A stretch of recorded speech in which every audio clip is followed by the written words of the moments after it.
Welcome to News Splash and Fortress Media. Stay tuned as we take you through the news making the rounds today. I am Oluwatobiloba Oni. The Academic Staff Union of Universities has said university lecturers are opting to engage in non-academic activities to make a living as its strike action lingers.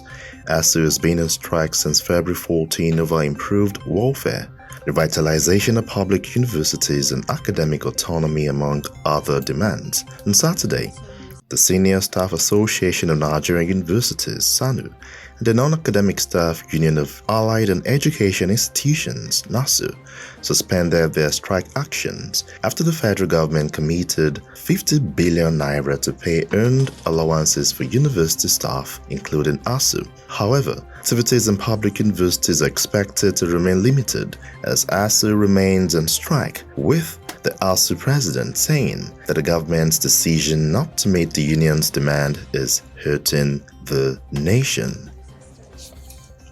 Presidential candidates in the 2023 elections on Monday attended the Nigerian Bar Association's annual General Conference in Lagos. Labour Party's Peter Gregory Obi and the People's Democratic Party's Atiku Abubakar appeared in person at the conference. The NBA had earlier said two other presidential candidates, Bola Ahmed Tinubu of the All Progressives Congress (APC) and Rabiu Musa Kwankwaso of the New Nigeria People's Party (NNPP), did not confirm their availability for the conference.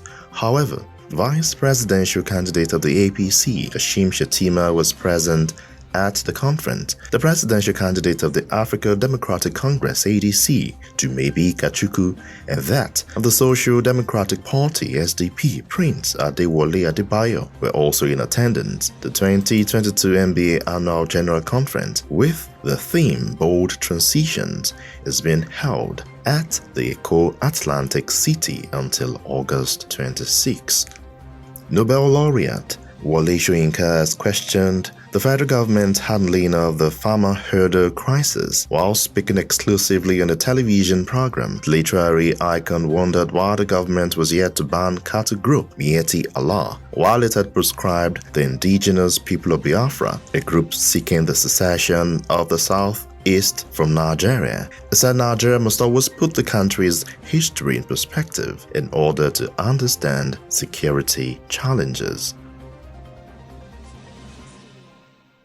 On the foreign scene, Kenya's defeated presidential candidate Raila Odinga has filed an online petition to the country's top court, challenging the result of the August 9 election that handed victory to his rival William Ruto. Odinga, a veteran opposition leader who ran with the backing of the ruling party, has rejected the outcome of the poll, branding it as travesty, after he narrowly lost to Ruto by around 230,000 votes, or less than 2 percentage points. Although polling day passed off peacefully, the announcement of the result a week ago sparked angry protest in some Odinga strongholds, and there are fears that the drawn-out dispute may lead to violence in a country with a history of post-election unrest. Odinga, who was making his fifth bid for the top job, also approached the Supreme Court in August 2017, when President Uhuru Kenyatta was declared the winner of the presidential race.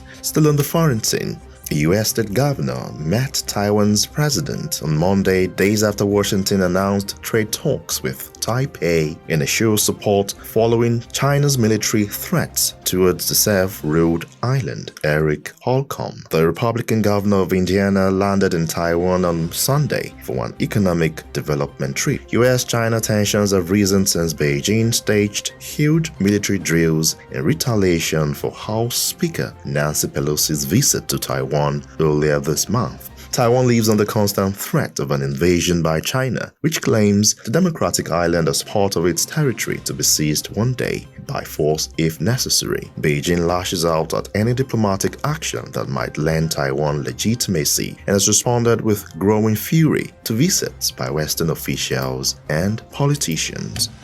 Exciting world of sports, Anthony Joshua has admitted he let himself down following the British heavyweight's antics after his defeat to Alexander Usyk in their world title showdown in Saudi Arabia were heavily criticized. Joshua hurled two of Usyk's belts to the floor and stormed out of the ring in a fit in Jeddah, then returned moments later to deliver a rambling speech laced with expletives.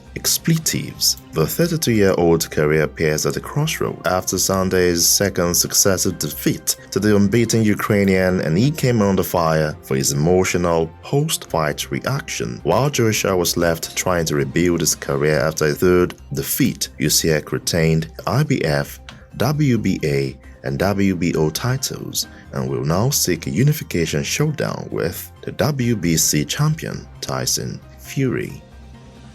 That ends News Splash on Fortress Media. For more trending stories, follow us on all our social media platforms at Fortress Radio 1 and our YouTube channel at Fortress Media 1, or download our app with the F logo from Google Play Store. I am Oluwatobiloba.